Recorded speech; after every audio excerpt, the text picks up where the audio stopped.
Alright, what's up guys, and welcome back to the channel. I'm finally bringing out the 4-4-2 custom tactics video. This is what I used in Weekend League. I actually just sold my Areola because he's extinct. So I just took the 6k profit and ran away with it. But anyway, let's get into the main point of the video. And first I'm going to show that, with my team, it's kind of hard to compete. But nevertheless, I did drop 27 wins. Where does it show? Here, let's go to my... As you can see, this is me. I went 27-3. Of course, easily, if I had the team these pros have, 30-0, inevitably. But that's not the main point of the video. Let's get into the custom tactics and instructions. So, 4-4-2. It's an interesting formation because, a lot of people don't like it because a lot of people are they cater towards that cam, the number 10 in their team. And the 4-4-2, it has no cam, but I'll explain why this formation works and how to make it work to perfection and how I made it work in my weekend league. So my wide cams, or my wingers essentially in this formation are Kolarov and Mahrez. As you can see, Mahrez's return is absolutely unreal from right mid. And my two strikers are Dybala and Mertens, and then Savic just cleans up the role. He cleans up he cleans up his role and he cleans up the midfield. He's like box to box. He can attack, he can defend. You give him a shadow and you're set. I mean, it's not a whole lot, but it gets the job done for what, 8,000 coins. You can't go wrong. Dybala was phenomenal. A little bit inconsistent. I think lack of composure and finishing is his issue. 80 finishing isn't great. It only goes to 85 with the Hunter. But with the budget I have, I can't really do much about that. As for Mertens, he was phenomenal too. Oftentimes his finishing let him down. I think it's because of the 81 composure, but he was there primarily to create, and I'll show you why and how. So in the custom tactics, I use, actually this is balanced, sorry, because I tried recording this before and the audio didn't record. So it's the second time I'm recording this. And I was going over why I don't use possession, and it saved. Anyway, so balanced in the defensive style, you don't touch this. I think balance is fine. A lot of people like to press. I mean, I love press after heavy touch too, but with the 4-4-2, I think it's just your midfield gets exploited because anyone can just pass it to your center back and then lob it over your midfield, and it's essentially like it's a 3v4 versus your back line or whatever, and your midfield's all the way upfield. So I just don't like using this. As for the defensive width, this is just preference. I leave mine balanced. There's no need to touch this.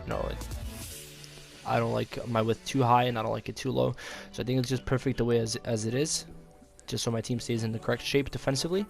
As for the depth, this is super important, and I'll explain how this works real quick. So your defensive depth is how deep your back line sits and how deep your midfield sits, and essentially the rest of your team.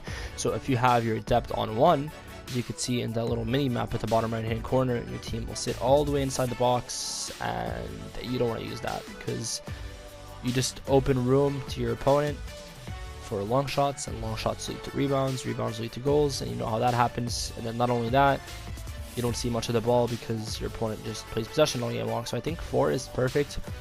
You can go higher if you want, but there's really no need because we're using balanced anyway, and I think it's just a perfect combination of the two, with depth and the defensive style both being pretty balanced. Anyway, so the depth is what I use. I use 5 just because it's not too high, but it's not too low, and it's not too low in my box to the point where my opponent has 70% possession and I can't get the ball. So now, also to another point on defensive style, it's also balanced. I don't like long ball, and I'll explain why. Long balls just don't work on the competitive side of things, I think, especially in weekend league, because everyone plays a deep back line. I think this would be good if someone was high pressing you essentially, and you want to play a long ball to get in behind. So scrap this, we don't use this. Fast build up is another option you could try. I don't like it, and the reasoning is because with fast build up, you make 1-2s and your whole team is out of shape. You lose the ball, you get countered, and you're oftentimes defending I don't know, like a 3v3 or something, and your opponent could score. These are vulnerable to counterattacks. Do not recommend this. But again, it's personal preference. If it works for you, it works for you. I'm just basing it off what I used last weekend league and what worked for me. Offensive style, possession. Probably the best of the bunch actually here. It just depends. I personally don't like it because I actually don't think it does anything. But, you know, because you can just keep possession yourself by just not losing the ball. But I've tried it and I don't like it. My team just doesn't make the runs I want them to, so I just don't use this at all. So I use this on balance. I think it's perfect. You know, oftentimes you can keep possession, you can make the long runs, and then you can make the 1-2s. So I think it's just an all-around really balanced offensive style, as it should be. As for the width, this is how wide your team is in the attacking aspect of things. I really don't think having it too high in the 4-4-2 is beneficial, because then your midfield gets spread out and you don't want that. So I think what I have it on now, which is 6 I believe, is just about balanced. I haven't tried anything else. I kind of, before I went into weekend league, I left it on this from a previous formation, and it's actually worked out pretty well, so I've not touched it. And as for players inside the box, same goes for this, because with players inside the box, you don't want it too high, because if you put it too high, your whole team starts bombarding inside the center of the box, and again, you're vulnerable to counterattacks. But you don't want it too low where you know, you have a 3v2 situation, you know, it's 2 center backs and your other striker is behind you. So like, you don't want that. You want it just about balanced, or a little bit over balanced. So I have mine on, I think 6 I believe. Corners and free kicks. Corners are just bad this year. I usually play all mine short and trying to work the ball inside the box, and I've scored a lot of goals doing that. Same goes for free kicks. You know, if long range free kicks, you cross them. I mean, it's up to you. It's all preference. Headers are really bad this year, so there's no point. I play mine short. Now into the instruction side of things. Let's start off with the strikers.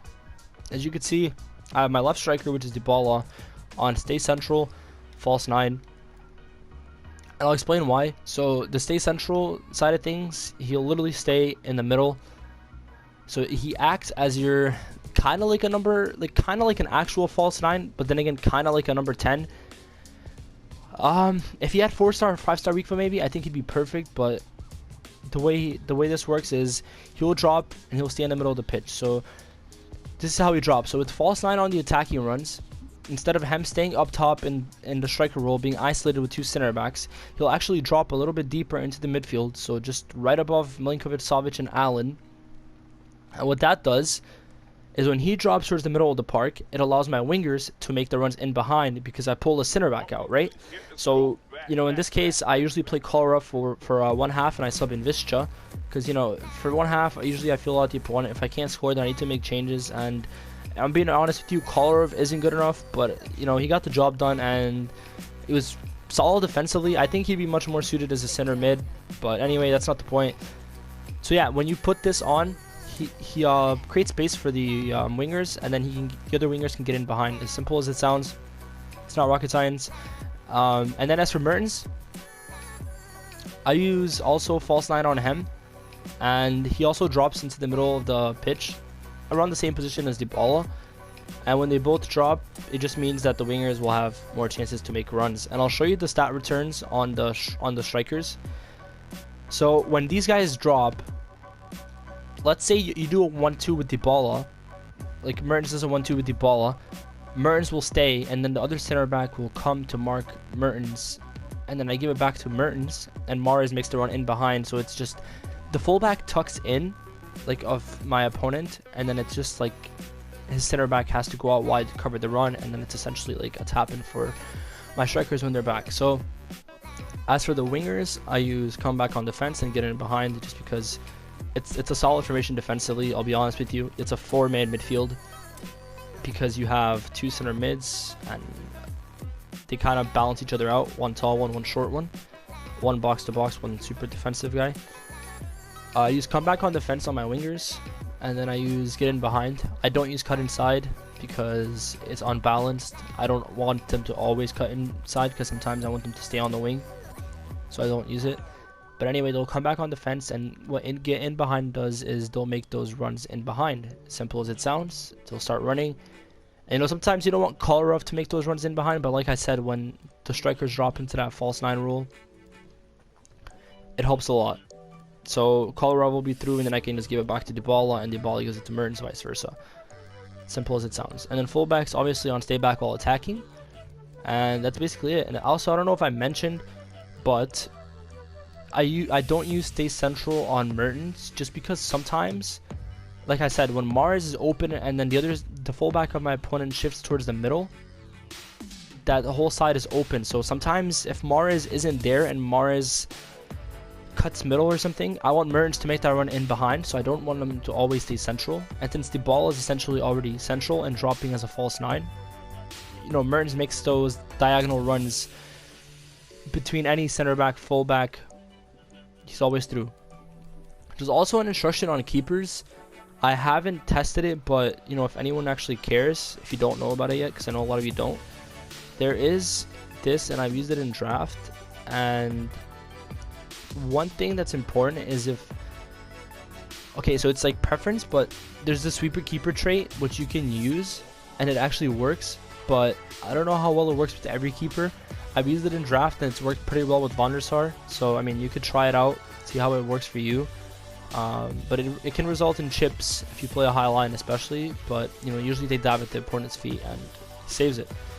So yeah, anyway, that's it. I mean, it's pretty much it. There's nothing else. The defending tutorial should come out, I would hope, the day after this, because it's taking ages to edit. Let me show you my, I don't know if it's not letting me see like my own record for some reason, but your rank. Oh yeah, it's here. It says your rank Elite 1. So yeah, we did finish 27-3. Obviously, you know, if I had a better team, the margins would be different. I'm sure I would have won a lot more games, but nevertheless, a decent result. If you guys are new to the channel, hit the sub button, you know, leave a like, and then if you need any like help with teams and whatnot, you know, just comment and I'll read all the comments and I'll get back to you guys. And you can expect a defending tutorial tomorrow. And yeah, peace out.